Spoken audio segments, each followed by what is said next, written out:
Jornada de alegatos en el juicio por traslado de explosivos. Vamos a conocer más detalles al respecto, tomando contacto con Exteriores. Bárbara Brunetti nos trae información. Barbie, adelante.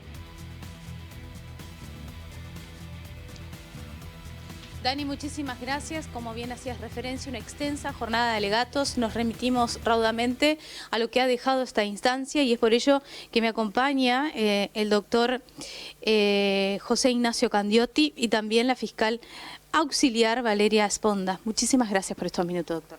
No, de nada. Bien. Un raconto de lo que ha dejado esta jornada extensa, por cierto, de alegatos. Sí, exactamente. Habíamos realizado el juicio oral y público días anteriores en sendas jornadas donde habían declarado los testigos que habíamos citado de la Fiscalía. Y en ese sentido la prueba recolectada, tanto documental como testimonial, a criterio de la Fiscalía, daba por absolutamente probado que el imputado había cometido un delito de gravedad, había detentado en su poder en forma ilegítima explosivos, pero no solamente ellos, sino que esta cantidad de explosivos era cuantiosa, 500 kilos de los mismos y a su vez de un tipo de explosivo, el gelamón, que para que la gente sepa es de alto voltaje, y así lo decían los informes de fabricaciones militares que había al respecto. Por eso nosotros pusimos hincapié de que todo el alegato iba a estar circunscripto a prueba documental y testimonial que se había llevado a cabo, y entonces decíamos de que estaba cumplido con los requisitos penales que da la figura que se le imputaba, que es la de tenencia ilegítima de explosivos, en el sentido de que Barnada no estaba autorizado para detentar los explosivos. No cualquiera puede tener explosivos en su poder, lógicamente, hay que cumplir con toda una serie de requisitos. Barnada no los cumplía, no había ninguna constancia de la documentación acerca de por qué él tenía en su poder este cargamento, no había constancia de hacia dónde iban los explosivos, por eso nosotros inclusive pedimos informes al respecto.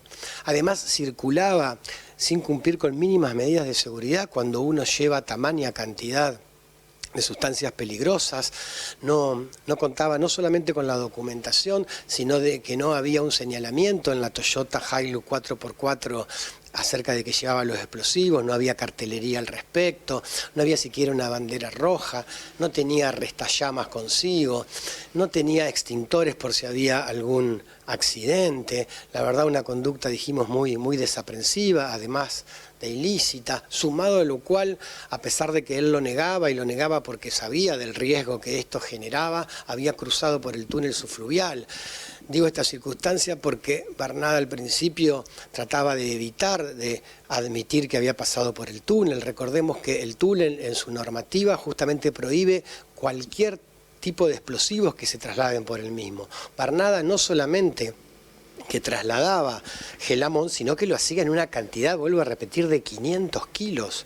Una cantidad que con los 500 kilos, como lo dijimos, citando bibliografía pertinente y trabajos de investigación, es una cantidad importante, con lo cual, por ejemplo, se puede volar un puente de 160 metros. Doctor, de hecho, esta camioneta con media tonelada de explosivo estaba en cercanías a una estación de servicio. Exactamente, también hicimos referencia a esas circunstancias porque, imagínense, es tan delicado el tema de los explosivos, de que no solamente la ley establece que cuando los mismos o una persona esté circulando con ellos debe cumplir con determinados requisitos obvios de seguridad, sino que cuando ese desplazamiento cesa y en este caso, por ejemplo, la camioneta está estacionada, aún así estando estacionada, y si está cerca de lugares donde puede haber una explosión, aquí estuvo estacionado en Cerrito a pocos metros de una estación de servicio, hay que cumplir con determinada normativa. Tampoco la cumplió a la misma. Por eso nosotros decíamos de que en realidad era una conducta temeraria la realizada por el imputado, una conducta que merecía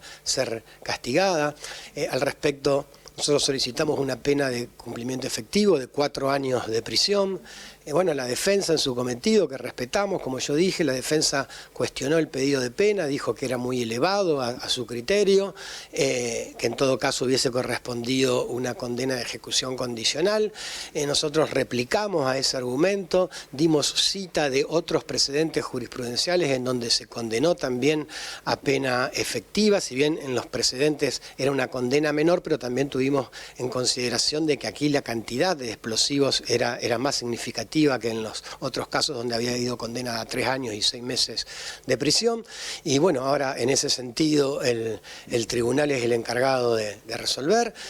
La defensa también en un momento de solución, porque primero hicieron un pedido de absolución, en el sentido de que consideraban de que al no haber detonadores los explosivos no podían justamente estallar. Nosotros consideramos que eso no era así según nuestra visión. Dimos ejemplos prácticos de lo que dijeron los testigos y lo que dice la bibliografía acerca de que si hubiese habido un accidente, por ejemplo, en el túnel subfluvial con derramamiento de combustible, igual pudiera haber el gelamón explotado, lo mismo hubiese sucedido en una estación de servicio, pero además que la jurisprudencia y la doctrina dice de que no es necesario que la existencia de detonadores en el momento mismo para que el gelamón explote. Citamos al doctor Ricardo Álvarez en ese sentido, que dijimos con todos sus conocimientos del derecho penal, nos había ilustrado con un ejemplo que había dicho al respecto. Es como si a alguien se le encuentra un arma y por más que no se le encuentren balas en su momento, si el arma la detenta ilegalmente, nadie discutiría de que no se trata de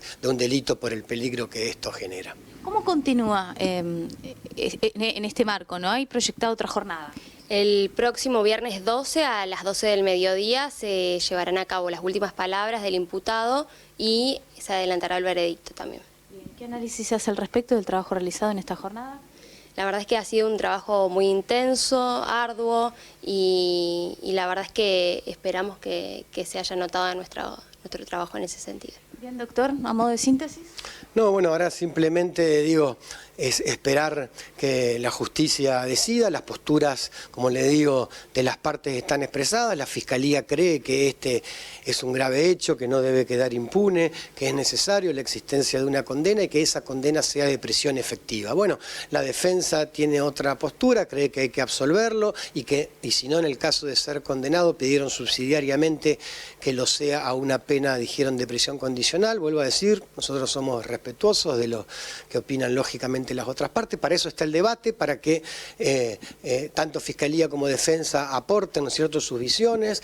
Nosotros estamos digamos, tranquilos en el sentido, vuelvo a decir, de que hemos reflejado a nuestro criterio la prueba documental y testimonial, lo que dijeron los testigos, tanto policías como civiles que declararon en el debate, y justamente pusimos en referencia, con esto termino, el testimonio de los testigos civiles, porque los dos, ellos que son los que el ordenamiento procesal penal exige para que controlen los actos, digamos, de la fuerza de seguridad, dijeron con toda claridad no solo que Barnada había mentido acerca de dónde venía, no solo que había tratado de ocultar lo que llevaba, porque había dicho primero que llevaba herramientas, después fertilizantes, sino que uno de ellos especialmente puso énfasis en el peligro que Barnada había generado, trasladando ilegalmente y de forma irregular estos explosivos sin cumplir con las medidas de seguridad y habiendo pasado por el túnel, generando un riesgo para la comunidad. Esto lo dijo el propio testigo civil, digo, creo que da cuenta del sentido común y de esta actitud, a nuestro criterio,